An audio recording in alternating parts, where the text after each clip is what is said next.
Cooking with Trisha রান্নাঘরে আজকে আমি হাজির হয়েছি চাইনিজ ভেজিটেবল রান্না করব। এই রান্নাটা করার জন্য গাজর, বাঁধাকপি, ক্যাপসিকাম, ব্রোকলি, পেঁয়াজ পাপড়ি, কাঁচামরিচ কুচি, রসুন কুচি, চিনি, গোলমরিচের গুঁড়া, chicken powder, cornflour, vinegar, soya sauce, Maggi sauce আর নিয়ে নিয়েছি হাড় ছাড়া চিকেনের বুকের মাংস। তাহলে রান্নাটা আমি শুরু করে দিচ্ছি। রান্নাটা করার জন্য প্যানে আমি কিছুটা তেল দিয়ে দিব। 1.5 টেবিল চামচের মতো এখানে রসুন কুচি আছে, দিয়ে দেব। কিছুক্ষণ ভেজে নেব। আধা মিনিটের মতো আমি ভেজে নিয়েছি।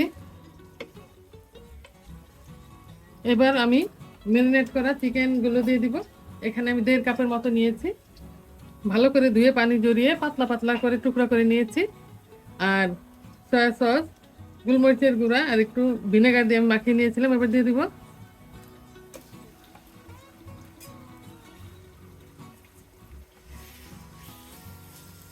2 থেকে 3 মিনিটের মতো আমি ভেজে নেব। মাংসের পরিমাণটা আমি একটু বেশি দিয়েছি, এটা আপনারা আপনাদের পছন্দ মতো নেবেন।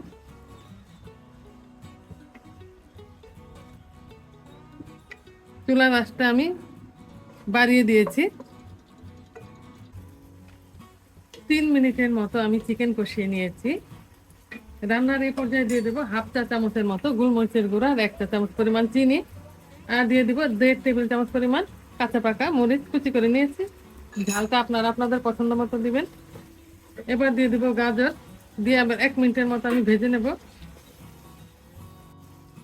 গাজর দেওয়ার পর 1 মিনিটের মতো ভেজে নিয়েছি। এবার দিয়ে দেব 1/2 কাপের মতো পেঁয়াজ পাপড়ি আর দিয়ে দিব ক্যাপসিকাম। এবার আমি 2 মিনিটের মতো ভেজে নেব। চুলার আঁচটা আমি হাই করে দিয়েছি। ব্রোকলি দিয়ে 2 মিনিটের মতো আমি ভেজে নিয়েছি। রান্নার এই পর্যায়ে দিয়ে দিব এখানে 1.5 টেবিল চামচ পরিমাণ চিকেন পাউডার, দিয়ে দিব 1 টেবিল চামচ পরিমাণ ম্যাগি সস, 1 টেবিল চামচ পরিমাণ দিয়ে দেবো এখানে সয়া সস, দিয়ে দিব ক্যাপসিকাম,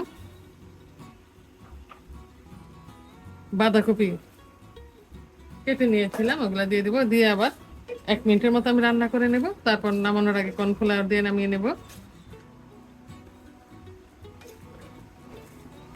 ভালো করে মিশিয়ে নিব।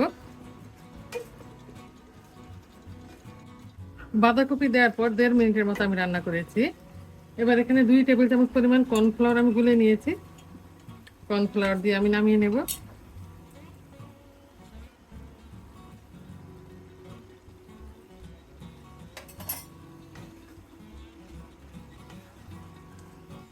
মাখা মাখা ঝোল থাকবে, একদম শুকিয়ে নেব না।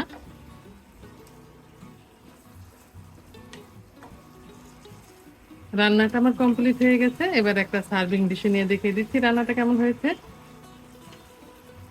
রান্না হয়ে গেছে ঝটপট মজাদার চাইনিজ ভেজিটেবল। আপনারা চাইলে বাসায় আমাদের এই রেসিপিটা ট্রাই করে দেখতে পারেন। অত্যন্ত পুষ্টিকর একটি রেসিপি। আজ এ পর্যন্তই। আগামী দিন নতুন কোনো রেসিপি নিয়ে আবার আমরা আপনাদের সামনে আসবো। আল্লাহ আল্লাহ হাফেজ। হাফেজ।